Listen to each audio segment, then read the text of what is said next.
Okay.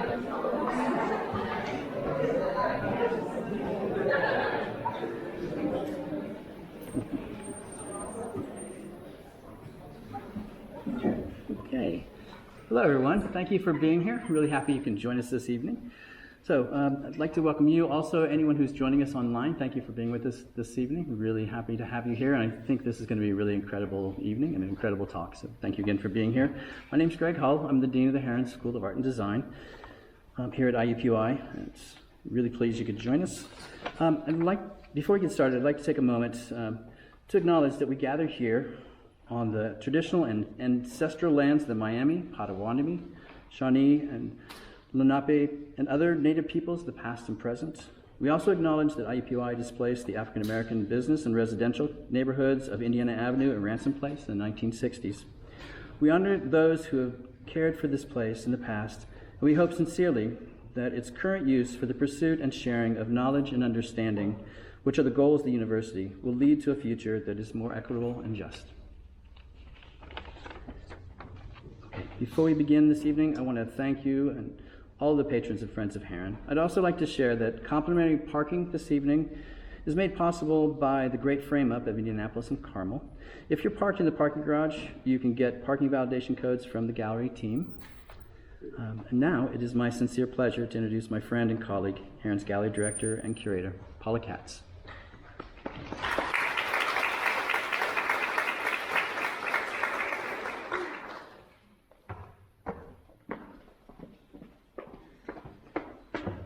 Thank you all for being here this evening. Before I introduce Andrea Myers, I want to remind everyone that immediately after this talk, we will have a reception to celebrate the opening of all of the new exhibitions.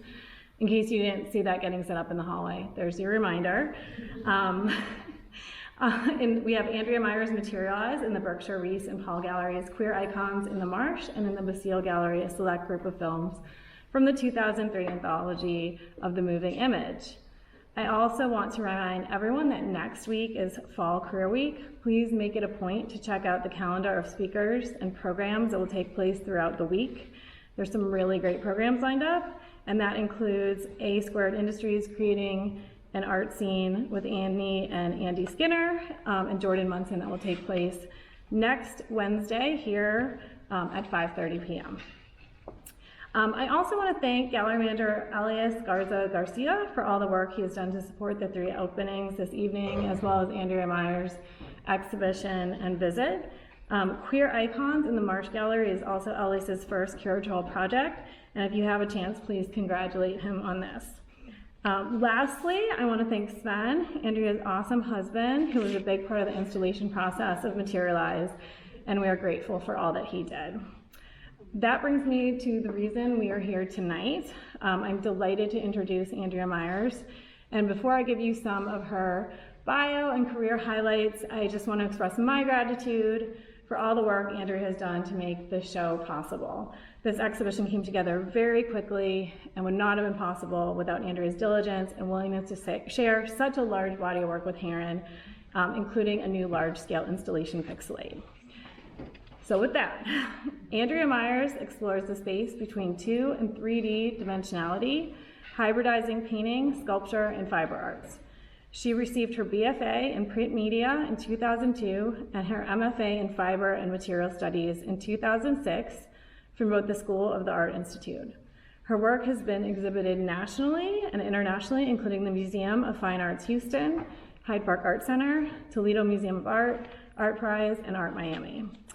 Recent exhibitions include her first solo museum exhibition, Neon Speed, at the Textile Museum, and I'm not going to try the German because I don't want Sven to judge me, but that was in Germany. She has participated in residencies at Oxbow in Saugatuck, Michigan, a studio in the woods, a program of Tulane University in New Orleans, the Textile Art Center in New York City, the studios at Mass MoCA, and in 2018 traveled to Dresden, Germany for 2 months as part of the Greater Columbus Arts Council Artist Exchange Program.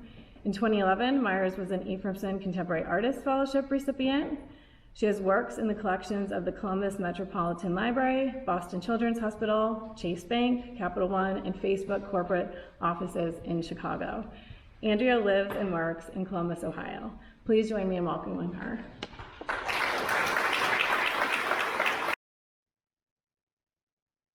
Okay, thank you again to Paula and Elias for all the support for this exhibition. I'm going to attempt to walk you through the last basically like 20 years of my work. Before I start showing you examples of my work, I thought I'd show you a couple images that I've seen recently that really kind of get to the core of things that I'm doing in my work. The image on the left is kind of talking about invisible labor. So I'm going to be showing you a lot of progress photos and like how things were made, but oftentimes with an artist's work, you're only really seeing the work that is the final formal finished piece, but just acknowledging that there's a lot of work that lays underneath that. And then this recent post by Jerry Saltz talking about artists, you do know, don't you, that your mistakes are your style. So in my work, I'm really looking to embrace my human hand, allowing the imperfections or perceived imperfections to act as my personal artistic voice. So I just kind of want to preface everything with that. And then also talking about, just as we're looking at images of my work, what are my own interests in my work? So I view myself as a maker. So I am kind of working in between the boundaries of painting, sculpture, textile works, really idea driven in my forms, that the materiality is really important and that the materiality creates meaning in the work. You'll see abstractions of landscape, so small and large landscapes, urban landscapes, rural landscapes. Just I'm constantly looking for inspiration in all my kind of lived and perceived landscape interactions. That color is a huge important in my work. So looking at just how to bring in technicolor striations and combinations to draw the viewer in and also immerse the viewer. That an active ongoing sketchbook practice is really important in my my trajectory as an artist. I've been keeping a sketchbook since high school, so it's 20 plus years. That I look to repurpose materials, and that I'm also interested in transcending those materials and kind of making a discovery with the viewer of as you're getting closer to the material, they become recognizable denim or t-shirt material. And that by using fabric in a lot of my work, that this is a universal material that most everyone has a daily experience with, and draws you in a haptic way that you know the feeling of the material. It's warm, insulating, and neutralizes itself as it's put into like a flat plane. So just to talk about my early work quickly, I actually started, and I think this is important, especially with an audience of students. I started as a humanities major, and I thought I was going to be a creative writer, and writing is still a really big part of my work. And then I transferred and started taking fine arts classes at Ohio State, and then transferred again and ended up at the School of Art Institute of Chicago, where I was doing a lot of print media, but also taking fiber classes and working very interdisciplinarily, which is encouraged there. And I loved my last 2 years as undergraduate there so much that I went back there for graduate school. I have some examples of work from both of my advisors to my main advisors. And just to kind of point out that they're very inspirational and encouraging and kind of asking questions about scale. My advisor, Peter Power, would ask about, what's the emotive quality in the work? So a lot of my work is definitely autobiographical, although it's not evident as if you were to first look at it. And then also being at the Art Institute and just being able to pass through the museum like almost on a daily basis or have classes there and looking at artists that really inspired my work. So how Ava Hess kind of playfully dealt with space and that space between 2D and 3D. Also the same with Frank Stella and the immersive scale of his work, shaped paintings, and Georgia O'Keeffe's, especially The Sky Above the Clouds. I love this quote that she has about this painting, just kind of that being so inspired and driven to make something that you just can't help yourself and you're working on it despite the conditions. And that really resonates with me as an artist. Other examples of artists that I've looked at in my work are Louise Bourgeois' textile pieces, also E.E. Cummings' poetry, a lot of my pieces start with thinking about words or the titles first, and then creating a visual representation of that.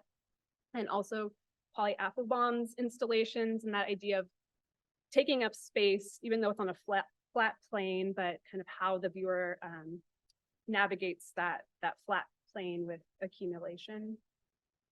That's some pretty early pieces. These are some graduate school pieces. My first year of graduate school. So I began thinking about how to compile flat materials to create dimensionality. I was really wanting to make sculptures, but I hadn't really formally studied sculpture as an undergraduate. So, and looking back on this piece now, it makes a lot of sense with some of my current works of how I can compress fabric into a small amount, and then it expands and unfolds. At the time, I was also thinking about like, how can I look at the landscape and bring out this emotive quality of landscape or uncontrollability of the landscape and translate that through materials. So it was a time where I was, I guess, being a little bit more literal with the imagery or pictorial in my work, and yet still kind of playing around with like how to place things and have them grow off surfaces or create this tension of that they might kind of come undone or erupt themselves.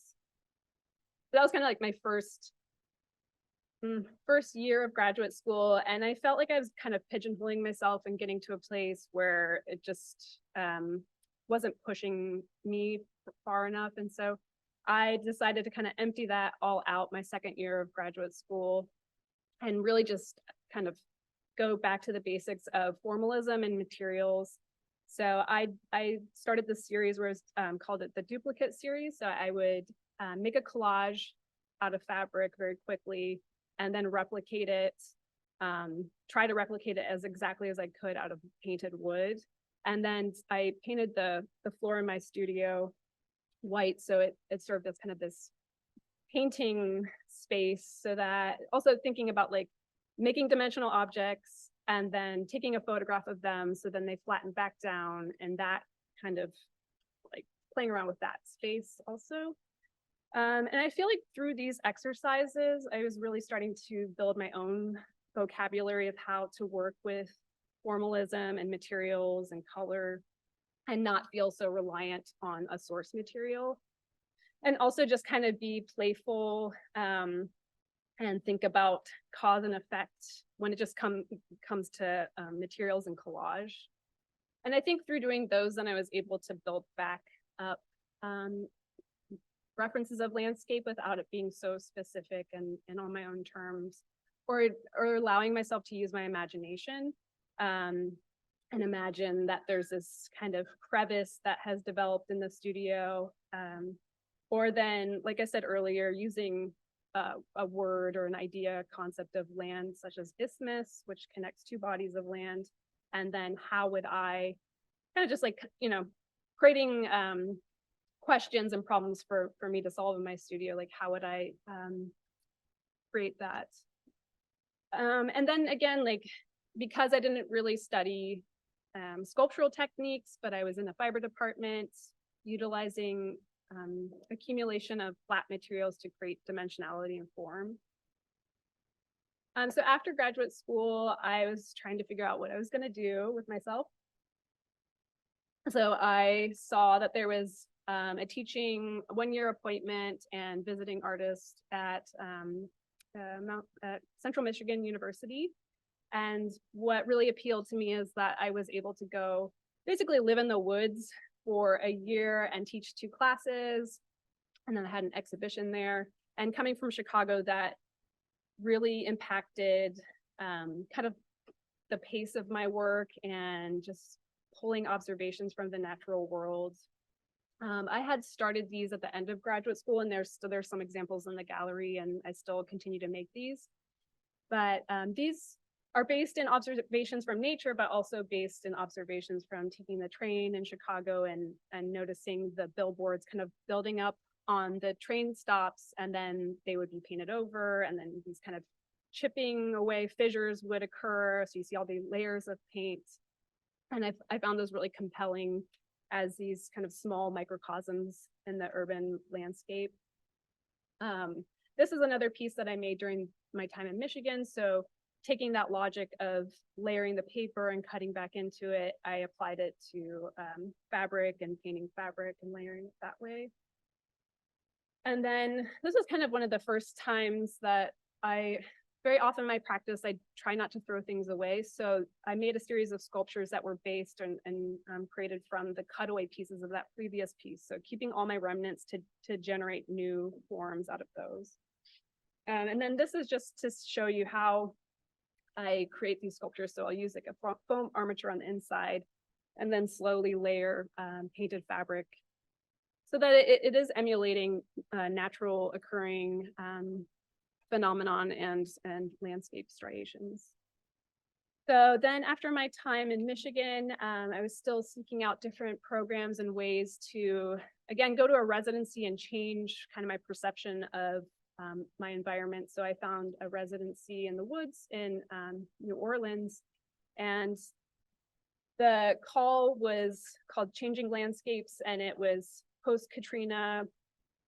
So I had proposed to do this very kind of ephemeral installation outside where I was cutting pieces of plywood and then covering them with mylar so that it felt like a broken terrain or a broken mirror, kind of both at the same time. And I feel like in my work, I'm oftentimes wanting to evoke multiple things simultaneously in the abstraction. And then also in residencies, just kind of allowing the landscapes to fuel different ideas or color observations. So I was doing some sewing there while I was there. And these are some quick collages I was doing at the same time, making kind of a slower piece. And I find myself doing that often in my work, where I kind of need to keep a quicker process going in my work if I'm working on something very slow and methodical.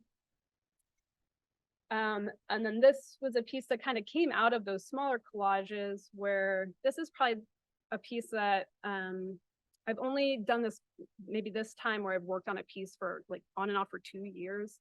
And so I just slowly compiled a lot of remnants from sculptures that I had made or other pieces. And I just began to sew those fragments onto pieces of fabric, and like it just kind of grew slowly over time until like, I don't know, I think I probably just got to a point with it where I was like, I feel like I'm done with you, but it's always a question of like, when are you done with a piece? So yeah. So the other things to talk about too are commissions that I've done. So that's a big part of my work as a practicing artist. And just to show you, like oftentimes I start in my sketchbook and I don't use a lot of color in my sketchbook. It's just about the kind of line work and composition. So this was one of the first public commissions that I got. So it's also the images aren't super great from now back then.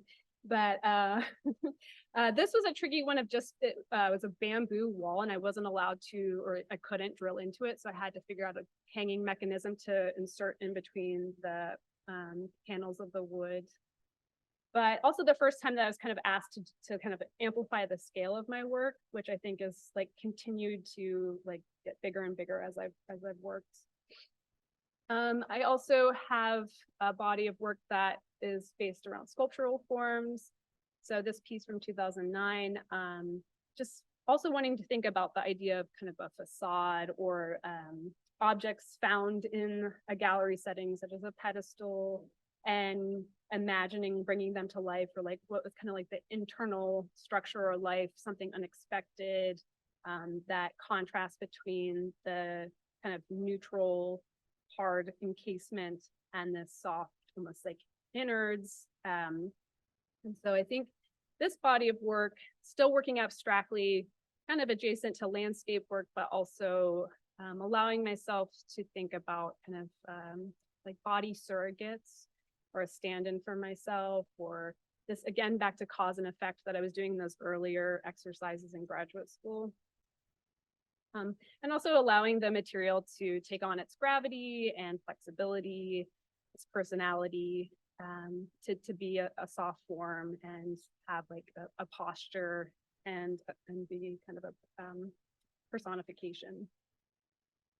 So these are some other examples, and I think, as Paula mentioned, so I received the Ephraimson Fellowship in 2011, and so there's a couple sculptures in the gallery too that I made during the time, and so I was working on this body of sculptural work and just examining how I could make different iterations of accumulative forms out of just slowly layering fabric and making it seem like they're moving or they have some kind of life, but you've caught them in this static moment. Again, here's some more sketches from then. And so this is my daughter, who's now 13. And I just wanted to show progress shots. So I had this idea for a sculpture. I was going to be in a show that summer. And I guess it's just oftentimes with my work, I'll have an idea that I kind of should I'll draw it over and over again. And finally I have to make this form. I don't know how or why, but I'm going to make it. And just to kind of show, I was living in a restaurant or living above a restaurant in Chicago, and I worked in the restaurant below. And so I would go and work on this sculpture when they were closed during the mornings, and just kind of making it happen, even though I didn't really have a huge studio space. So the inside was layered fabric, and then that outside was polystyrene with plaster. And also just to kind of show you how I install pieces. So sometimes you'll see in the gallery, they are stapled flat against the wall. And then sometimes I'll have a wooden armature to allow the work to float from the wall. So cliffhangers over in the gallery right now. So again, in my work, I come up with these processes, and I then kind of play, what if I did this kind of game with myself of it's interesting, I'm making these sewn surfaces. What if I use those sewn surfaces and covered objects to make it this second skin that, and how would that change the surface, or how would that change an object if I did that? This was a very site-specific project that I was invited to do in Columbus as part of Rooms to Let through my artist friend, Melissa Vogley Woods. So she had been in contact with the housing authority in Columbus, and there were houses that were going to be demolished. So artists were allowed to go in and do these interventions before they were demolished. And so she gave us a tour, and I saw this house and it had all these existing holes in the wall. So I thought it would be interesting to put layered fabric pieces in these small moments to give the effect that, like Telltale Heart is kind of my reference point from Edgar Allan Poe, of the internal life of the house. And that then just seeing these little pieces peeking out of the walls, the viewer would think imagine that there's all these other layers beneath the walls. And I just have some few examples of more of my paper pieces. So I do a lot of kind of working very small and big series, or then kind of inverting that and going to a large scale piece. I have some time lapse of just the process of making these. So I use an open screen for screen printing, so meaning there's no image burned on the screen. Sometimes I'll just squeegee paper directly, but I'll just do these stacks of paper that I paint. And then around the edge, I think I get to rotate here, I'll just glue around the peripheral or the borders of the paper, and then stack them, and then I'll eventually take an X-Acto and then tear back in. So oftentimes with this, I don't really remember what colors are embedded. So there's this kind of serendipitous or haphazard composition that happens as I go to work back into them. And I also then save all the scraps from all the torn areas. So I've more recently kind of been doing these gridded small tears that are embedded into large pieces of paper. And these are all made from remnant, paper remnant from my studio. So I'll kind of sit and make lots and lots of these little compositions that then I'll add to a larger whole. And then another kind of offshoot that's happened recently with them is that I'll dye gradients of paper which I really enjoy that process too, because I'm having to really be present and pay attention to how quick or like how long to leave the paper in the dye. So I don't know, it's a very methodical process, and kind of having to have some control in it, and then just allowing some happenstance to occur as well. So related to my paper works, I was invited to collaborate with an interior design professor from Ohio State when I was teaching at Columbus College of Art and Design at the time. And so there was a premise for an exhibition where they were inviting people from both institutions to collaborate. And so Jeff and I met, and we decided to maybe expand upon my paper pieces by making a larger, more architectonic version of them. So we use steel wire mesh and paper mache, I think 16 panels. And then also we were looking at like, well, can we use reflective color? So I think it was the bottom sides of them we painted all white, and then the top sides we painted really saturated color. And then we selectively placed lights to create that reflective color. And through the process of collaboration too, at some point we were like, it'd be interesting, we have this cavity within all these layers, like what if we place mirrors below it so that you could, you know, kind of see up into the piece, but you're looking down. And I really wish I had a video of this piece, but it was so great in person to be able to walk around the mirrors and feel like there was this kind of glowing cavity in the floor itself. And then at some point we wanted to reinstall it in a vertical orientation. So I had an exhibition at Hammond Harkins in Columbus, the gallery that I was represented by at the time. And so that was also a nice opportunity to reinstall it and see how it would change if we installed it vertically. And very interesting to see how the daylight, like, so you can kind of see over here, there's windows, so the daytime would be very light. And then as it was getting darker through the course of the day, there would be more saturation, and then the reflective color would start bouncing on the back wall. It was also a nice moment for me, much like in the show here, to have like a large scale version of that in a space next to the very small torn paper pieces. And then in 2015, another residency that was pretty impactful and interesting. I went to Daugavpils, Latvia, to be part of their Fortress Man Textile Symposium. And it's housed there. They do a lot of residence. I don't know if they do now post-COVID, but they were doing a lot of residencies, and it's at the Mark Rothko Art Center, and he was originally from there. So there, I think there are about 10 of us, and it was a week, and I just show a lot of images of like, it was very, like I was coming from Ohio, and Ohio always, you know, the Midwest feels very gray, but it was like a grayer place than Ohio. Like, didn't even know that existed. So I like my like screenshot of like, yes, very like cloudy and gray all the time, and gray walls, and then the architecture of the, you know, as a previous fortress. So just to see how those elements, and again, like the weather was impacting color choices and formal form choices. And I made 2 larger pieces while I was there, and there weren't really many walls to hang things on, so I was doing a lot of things on the floor. But one thing, and you'll see this later in some of my work too, that's one of the beautiful things about working in fabric and traveling, is that then you can fold it up and put it in your luggage and come home. So another residency I did was in 2016 at the Textile Art Center in New York. And that was an interesting one where they have artists kind of set up a small version of their studio within their front window, and then hold workshops. Those are pretty, and then like traveled back and forth a few times to that.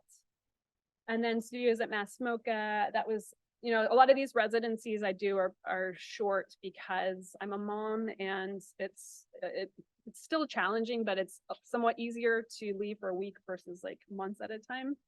So, and also just getting that chance for concentrated time to make things. So these are some pieces that I started dyeing fabric. You know, I've had that suggested a lot, like, oh, do you ever dye your own fabric? And, you know, sometimes I do. Now it's just gotten to the point where it's all kind of mixed together. There's a lot of different fabrics that I pull from in my studio. But again, just showing you like how I'll come up with a sketch and an idea, something that's kind of like like perpetually nagging my mind's eye that I really want to see in the world, and then that final iteration.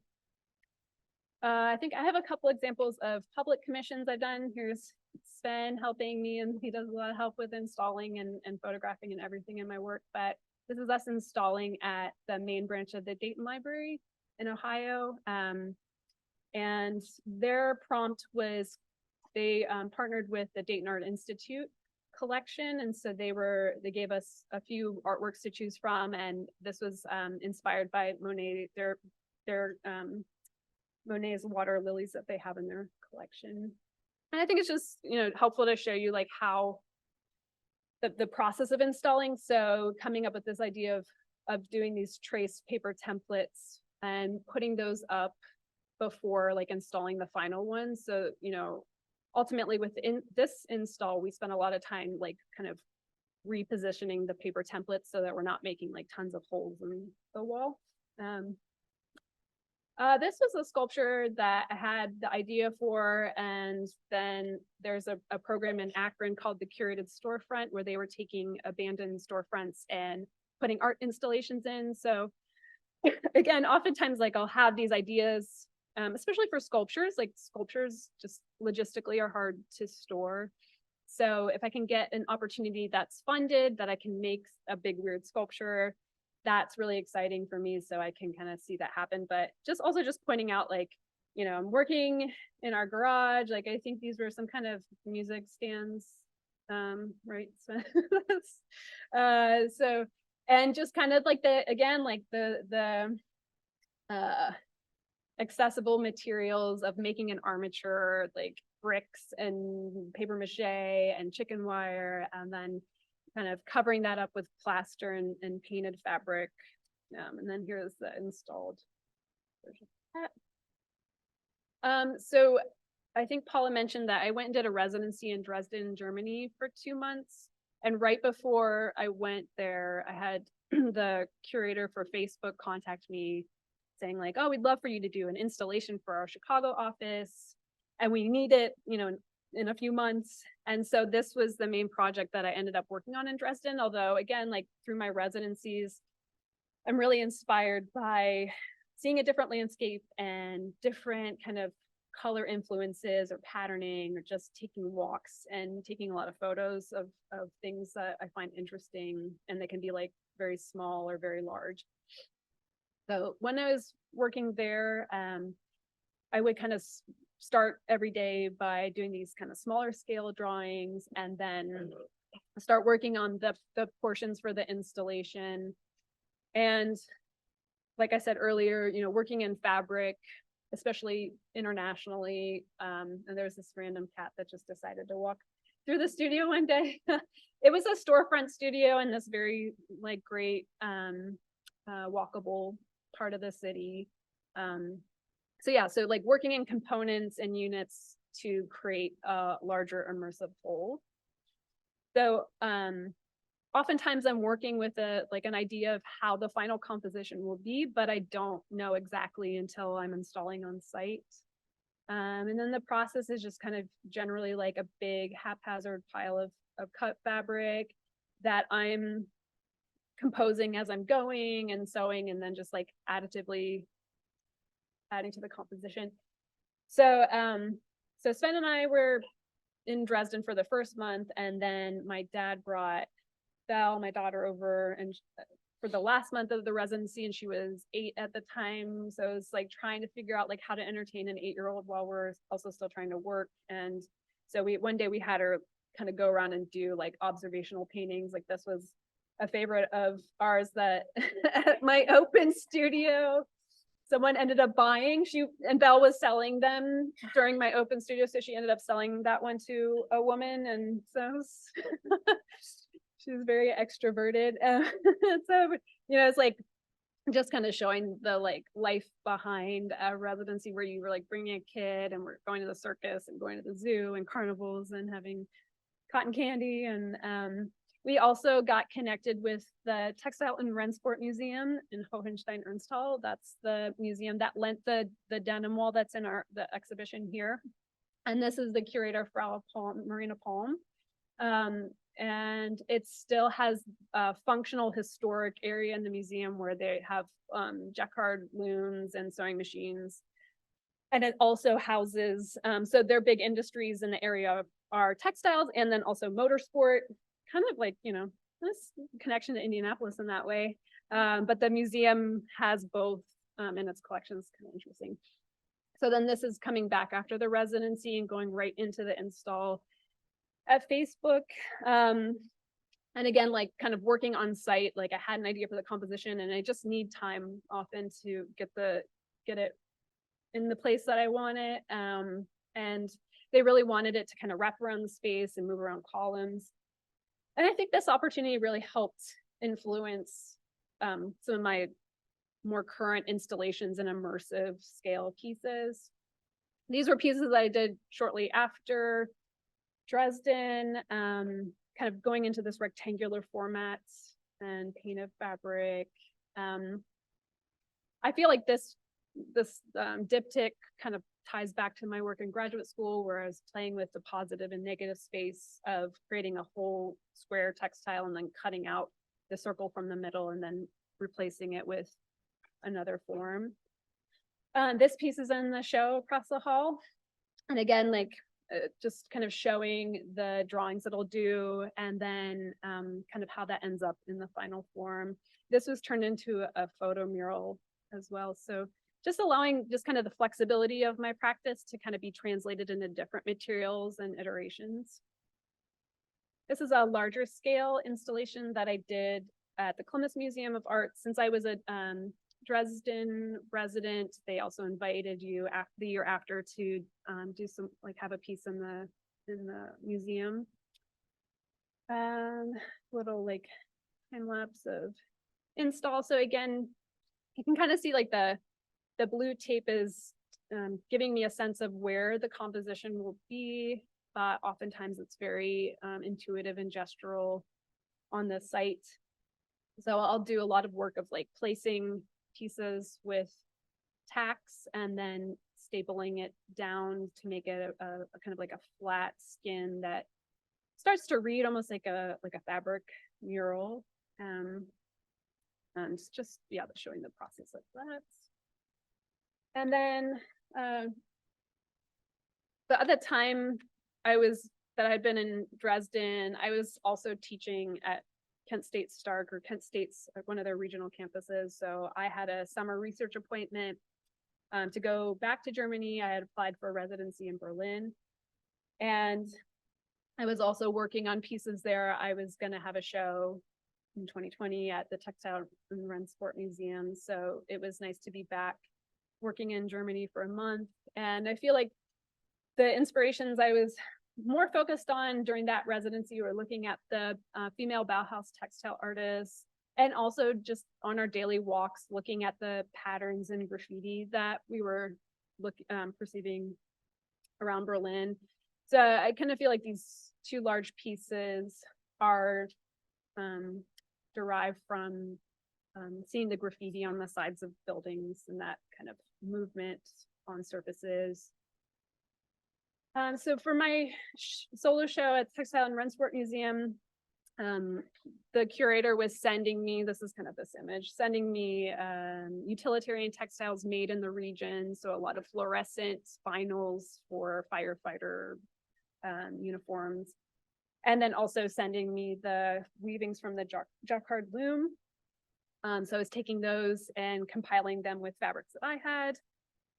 And also looking to use a lot of denim because I wanted to find a way to contribute my interpretation of what is a utilitarian textile. And I felt like denim is such a ubiquitous and universally kind of known material, and that it's worn by many different types of people. And as an artist, it's very crucial for me as like kind of someone who's working a lot physically. But as I was talking with the curator, she was excited about the use of denim because so 2019 was the 30th anniversary of the Berlin Wall falling.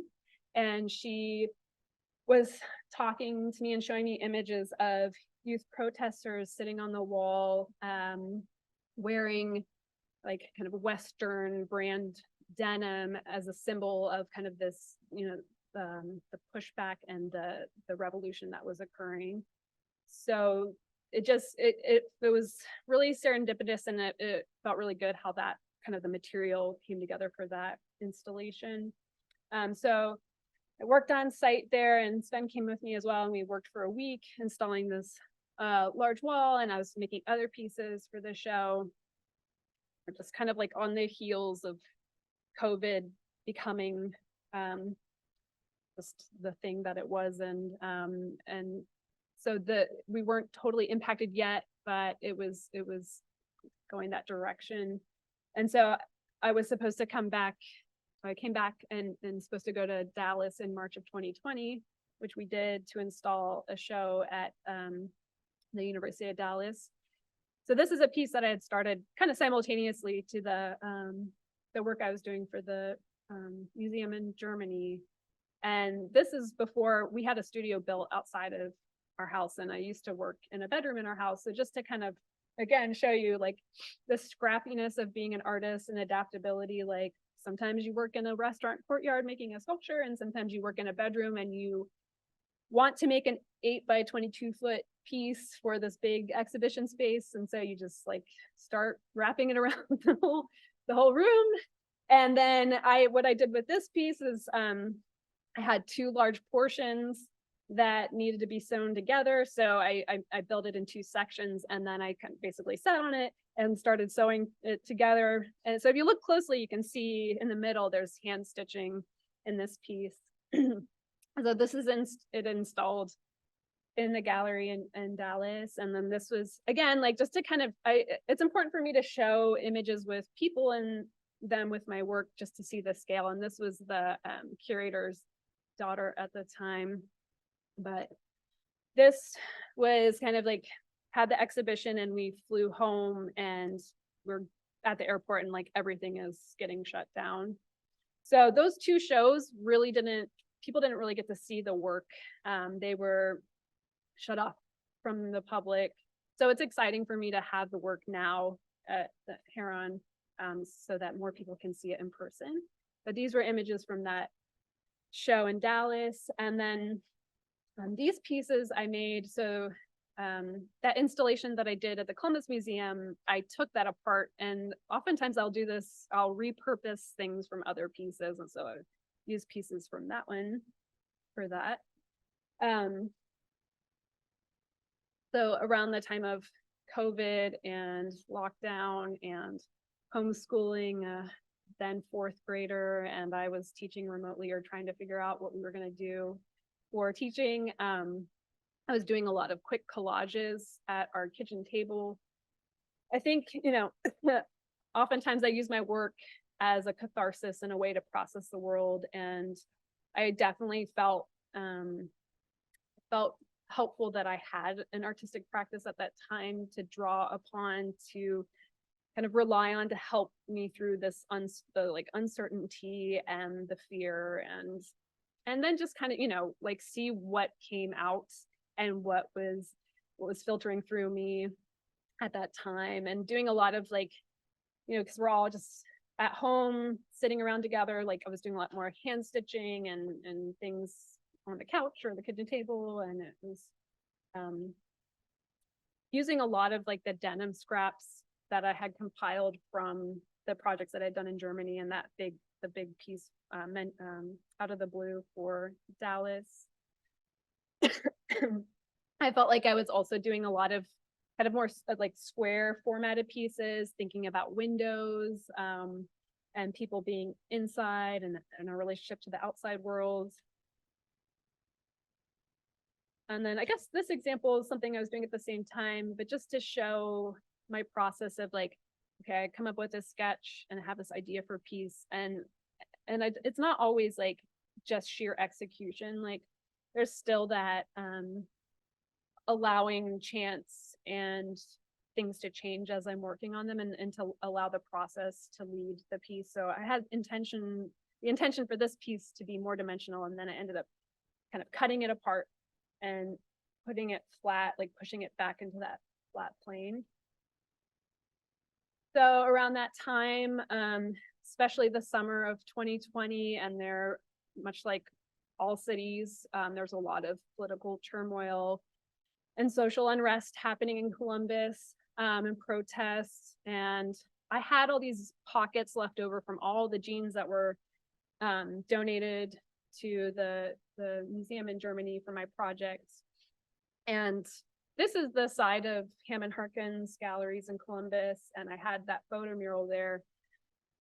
So at some point, someone shared with me through social media that at this corner in the Short North in Columbus, there had been a protest, and there was footage of these protesters being pepper sprayed, and it just like really just hurt, because like this, what for me was like, you know, the gallery where I show my work and a great community of artists, and just to see that happen in this space that I held like very special to me was really upsetting. So and also like that at that time we weren't able to access gallery spaces. We weren't allowed to go into them.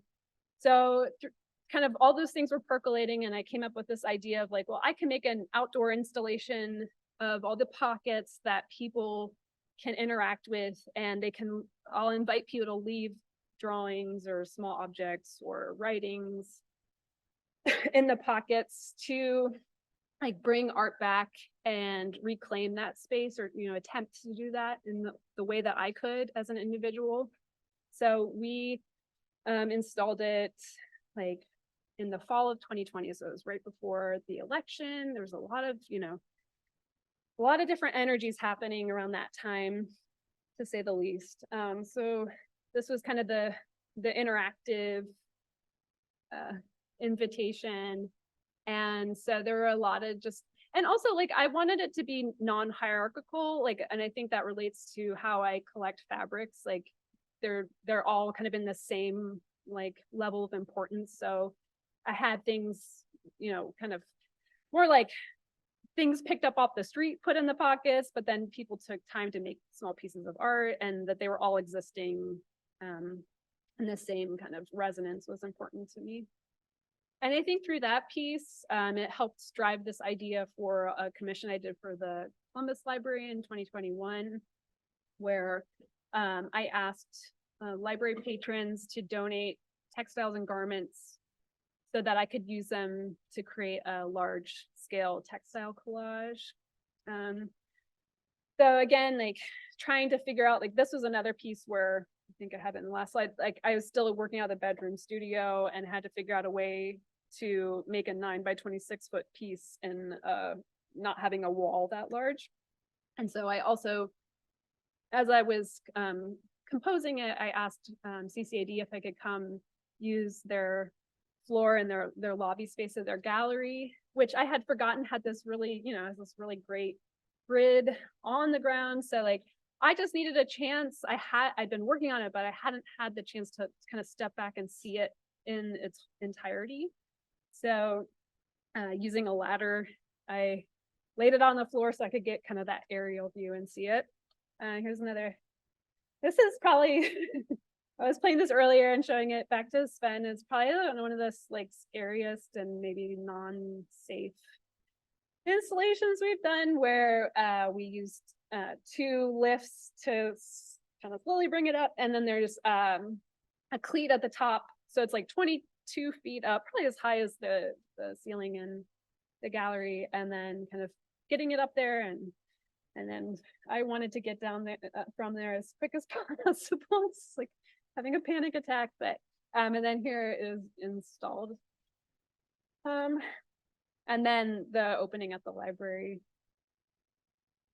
And so there were some cutaway pieces from that. So again, just to show you an example of, I really kind of can't help but keep all the remnants from my pieces because they're just really compelling to me, no matter kind of how small they are. And so I kept a lot of those remnants and generated them into another series of smaller pieces. And I started doing these compositions on linen. I like linen as this very neutral ground, and also it has this tie to historical painting as a painting ground. So I was starting to play with that as a surface to build upon, and also sew sections and then cut them and kind of make this static This title is Soft Static. And so that's a series, and I feel like these definitely helped influence the idea for the Pixelate t-shirt piece that I have in the gallery. Other compositional examples. Again, just like I'm really in love with patterning and how to color combinations and color interactions. And sometimes, you know, I'll rely on the square rectangular format similar to a painting, but then sometimes I'm allowing the free organic shape to take over. And then just showing like an example of the new studio space. So we built a studio, or we had a studio built behind our house, and it has a great big, I mean, it's never big enough, but bigger wall that's about 12 by 24 feet. Well, this I haven't updated here. This is upcoming projects. This project has happened. This was a rendering for a column in a hotel in New York. And so the client wanted me to use felt for the installation. And it went through a lot of different iterations. And I guess just showing this, that we initially, and Sven was a big part of like building this column that was, or out of sonotubes that would go around the existing cement column in the space so that they could install it. And it finally ended up being that they installed it in directly onto the column.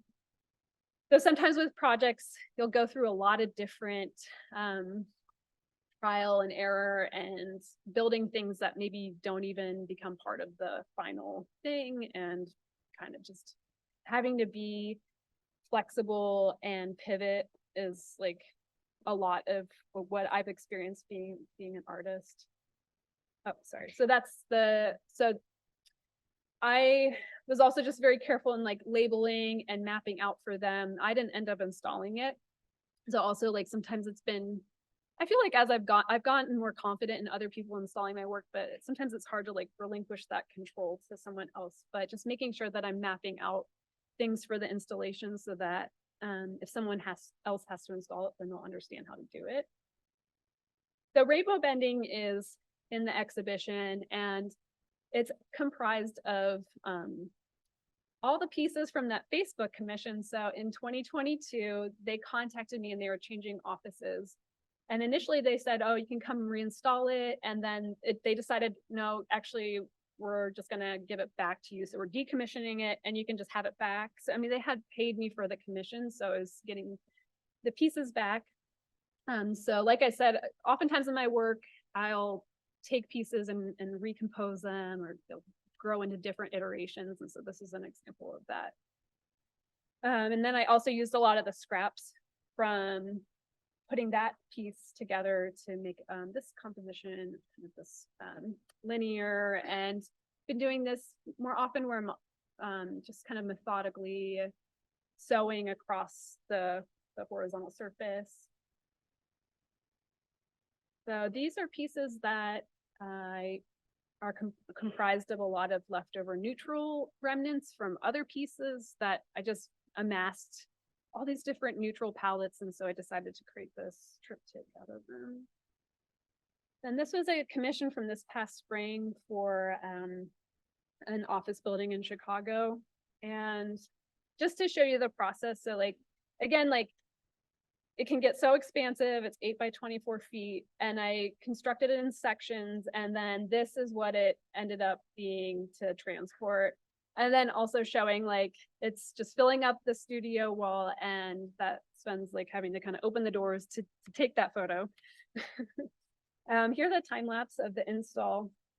So I've gotten to this kind of working order of like labeling columns of the pieces, and I'm not a perfectionist by any means. Like I said at the beginning of my talk, like I want to embrace that human hand and also just the improvisation that can happen on site. So they're like kind of rough columns, but I know that when I get to the space, I like give myself permission to just install it as best I can, but I'm not trying to get it exact at like how I had it installed in the studio. So there's a lot of forgiveness that goes on, and like, or like kind of wiggle room with my installs. And then I have some images from a recent collaborative installation. It's still up at the Akron Art Museum, called Land Jam. with the artist Natalie Lanise. She's based in Cleveland. We had met through when I was teaching at Kent State, and she had an exhibition there. And I just felt a connection to her work. So she does a lot of, she's a painter, does painterly installations.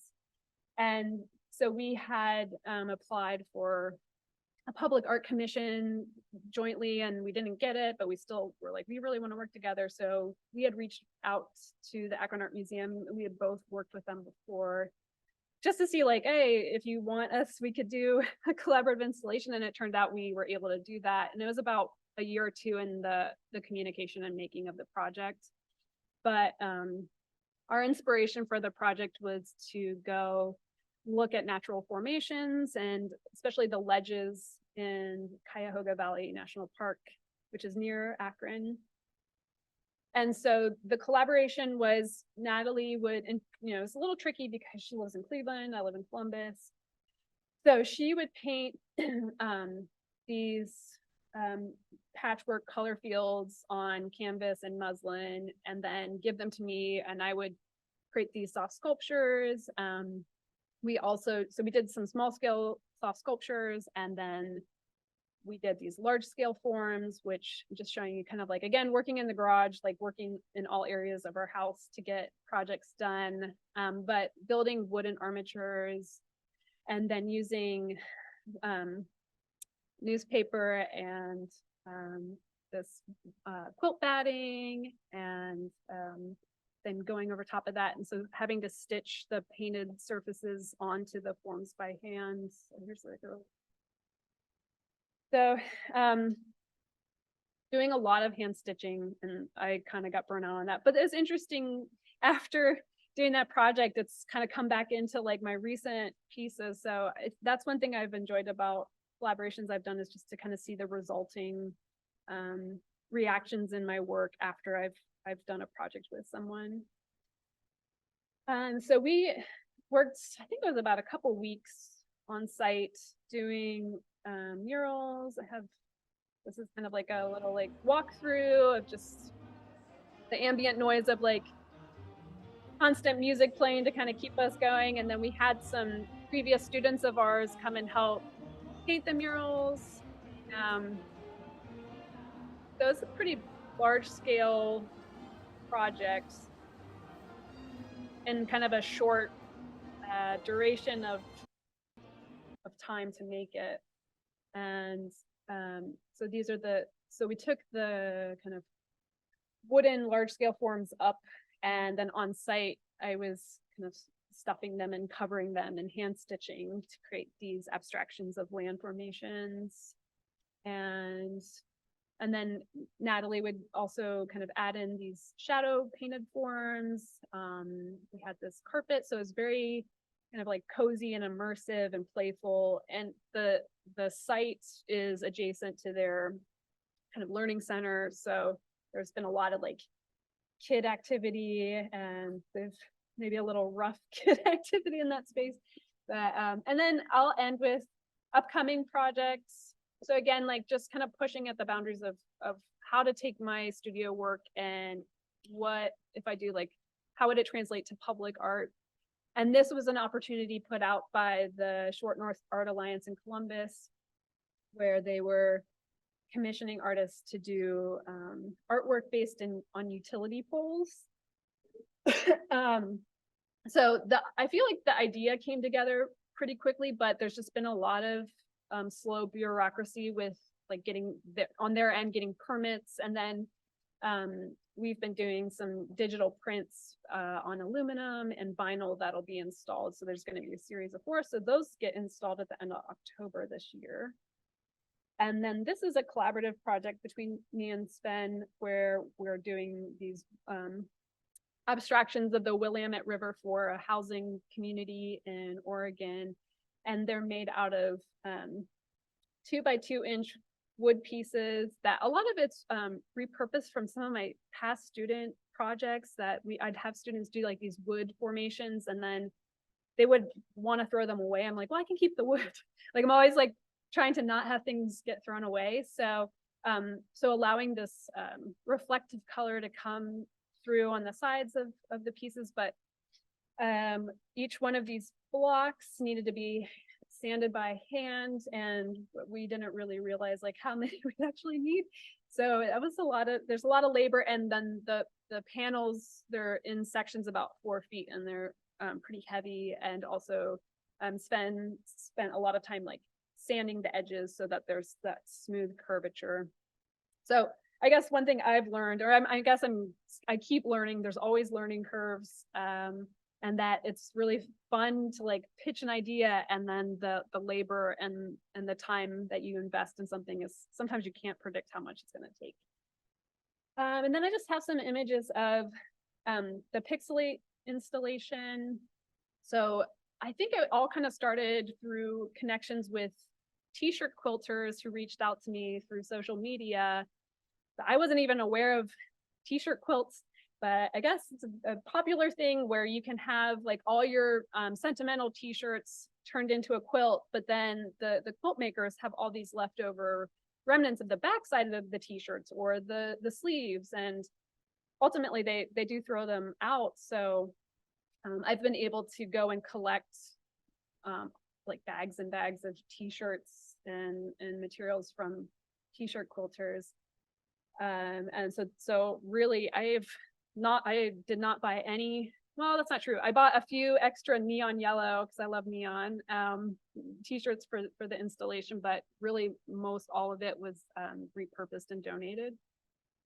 And then here's a time lapse of us installing the wall in the gallery. And so I don't know, time lapses are really interesting for me too, because it's like compressing this like 8-hour day into like 23 seconds. And also it's like, wow, that looks so easy, and it's not. It's tiring. And just like I'm still, since this piece is so new to me, I'm still kind of thinking about what it means and the materials mean to me, but I'm interested in like this pixelation that occurs with a material, and then to like reinsert it onto a screen, so then it's kind of this folds back over onto itself. So that's all I have. Thanks so much, and I'm hopefully have some time for some questions. Yeah.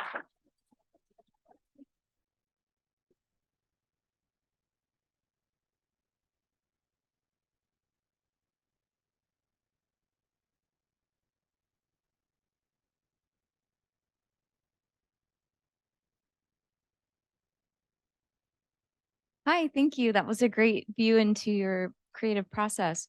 I'm curious, you do a lot of commission work and public artwork. Can you talk a little bit more about the ideation process and what it's like to work with a client or work with a space in designing a piece? Because I think that's something that students might be really curious about. Yeah, that was a good question. I think also it's kind of like it's snowballed over time. So kind of right out of graduate school, I got connected with art consultants. So those are a big source of getting commissions. So I feel like my practice involves connections to art consultants where they're seeking me out and finding my work, but also there's me applying for calls. So it's kind of both things. I'd be happy to send an email with like and I don't know if you're familiar with them, but just like the websites that have all the different calls for public art. I think it's sometimes tricky too, because they want to see the evidence that you've done public work. And it's like, well, how do you do that without having those experiences? And the advice I would give on that is to just, I mean, it seems simplistic, but like keep making your work and have really good documentation so that, or if there's like project spaces or things like that, to apply to those, to then build a portfolio of things that would align with public arts. Because I feel like a lot of people's practices can be translated into different materials, or, you know, photo murals or digital prints that would be good for a public space. Yeah.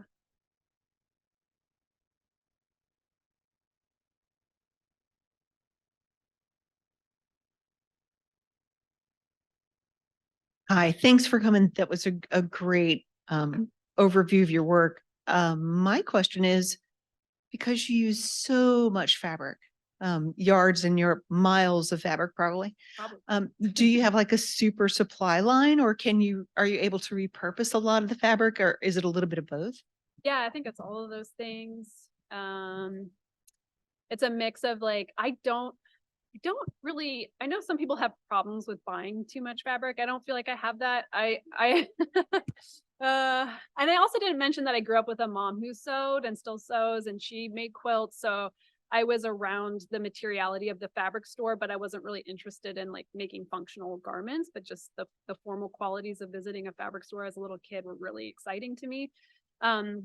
So I go to thrift stores, or oftentimes I'll go to estate sales, or people are like people like have a lot of fabric they're getting rid of, or maybe it's like kind of old domestic textiles that I have, and also supplementing with like, oh, I really love this color, I want to buy this.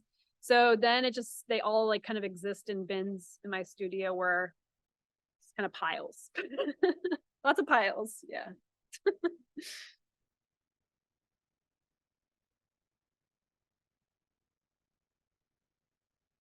So that's a massive amount of quilting. What kind of sewing machine do you use? Do you have something that allows you, like, do you have a quilting machine or? I don't have that. For the longest time, I had kind of lower end sewing machines that I would break and kind of like run through. And it was just last year that I got a really nice industrial Juki.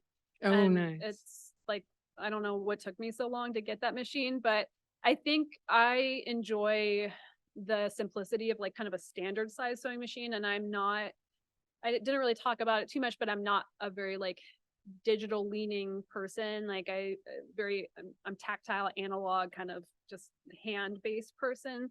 So I also kind of enjoy or like with a standard sewing machine that I'm having to sometimes fight with it and like push material through. And that's where a lot of that undulation of the surface comes through, is like allowing the overlaps and the snags and the folds to be in the work. So yeah, I've seen like long arm quilting sewing machines, and I just feel like it's like too much. And maybe it's also like then it becomes less about my body. And I still really, there's a physicality to my work that I really enjoy, and I want to be present in it. Cool. And also, do you have people that help you sew? Yeah, I mean, I didn't really talk about that, but Sven does everything. No, but he's multi-talented. He's helped me sew. And I have a lot of like, I'll have part-time people or interns sometimes help sew. And because it's not this like precise acumen of like symmetry, I'm very fine with, it's basically just kind of running the fabric back and forth through the sewing machine. Then it creates like this drawn meandering line.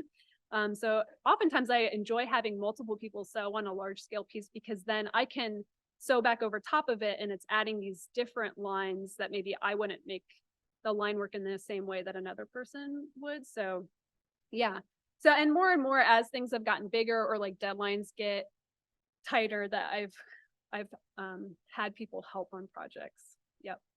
One more thing. I taught at Kent State Stark, and I'm like, oh my God, somebody else does that. When did you teach there? Just curious.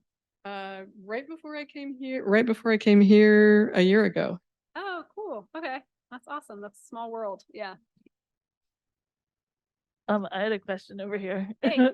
I'm wondering, it's interesting you're like doing these like kind of gallery works, and then also installations, and then public art. And I'm wondering if you can talk a little bit about how you've like figured out how to price everything. Yeah. Well, And like maybe the evolution of that for like people who are like, because now you probably have a set system, but like how did that evolve? Or that's what I know. Pricing is something that artists, I don't know if all artists struggle with it, but it's like, then it's tricky. And I feel like it depends on the market, because like depending on where you're selling it, and oftentimes I'll talk with the gallery and we'll kind of collaborate and have a conversation about what they think is appropriate, because you don't want to underprice, you don't want to overprice. And then also like where I am in my career, and you don't ever want to like lower a price. So there's a lot of things, and it's like not something that people like to talk about because it's, you know, it's money related, so it's almost taboo. But I feel like because people are putting more things out on social media and selling directly, I've noticed that galleries are now like putting their prices on their websites, or things like Artsy, where it's there's more transparency. And I think that that's just helpful for everyone to kind of bring down a barrier, and also like allow other artists to know like, oh, this person's pricing like this, like, does that make sense with my work? So yeah, I think there's like a lot of different considerations in pricing, and that's a really good question. And then also that most galleries take 50%. And so how do you navigate that? And yeah, that's a good question. So hopefully that was helpful. Yeah. Hi, I have the next question. I just wanted to ask, you mentioned that your mother worked on quilting and stuff. I also work in fiber arts, and I was just wondering if like the femininity of sewing and the like historical process of that affects your work at all. I know you didn't mention it much, Yeah. but just how that affects your art essentially. Yeah, I mean, yes, of course it does. And maybe the wave of feminism we're in, it's almost like I assume that it's embedded in the work. So but I was just kind of talking earlier today with Sven about like the scale and working in fiber, and kind of a recent realization of like, it's about also like making myself like bigger and my presence bigger, because so often like women are kind of conditioned to be like, you have to be like smaller and polite and like contained. So kind of my hindsight on a lot of the work, especially as it got bigger and like kind of bold color, is to have that just like voice that you can't deny because it's there and it's like right in your face. And then the relation to quilt making, like I think also I view it as like this kind of rebellion against or pushback against some of the traditions of quilt making, because like I mentioned, there's a lot of perfection and rules. And so like kind of taking the working like constraints of quilt making and trying to like push it that more. Yeah, but that's a really great question. Thanks. We got time for a couple more questions.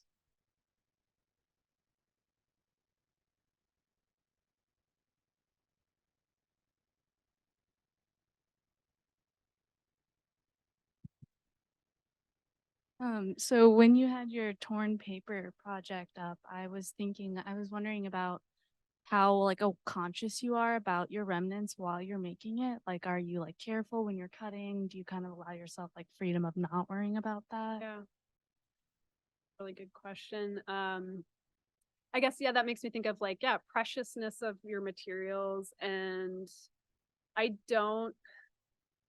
try not to be, I kind of just allow it to happen. But to that point, sometimes I'll be working and I'm like, oh, this is when I'm painting the paper, like doing the open screen printing, I'm like, wow, this is actually like really beautiful color combinations. And then to kind of take it and hide it from myself and tell myself I'm going to like tear it up. I don't know if it's just like an exercise in not being precious with things and not being attached to objects, even though I'm making objects. So like it's an interesting kind of like, I guess, philosophical space in that way. Yeah, that's a good thing for me to think about. Yeah. I thought it was interesting you were talking about when one of your residencies in Germany, thinking about leaning into the women of the Bauhaus and Gunther Stotzel and Annie Albers, and then ultimately landing on a piece that you and the curator helped define around the revolution of the Berlin Wall.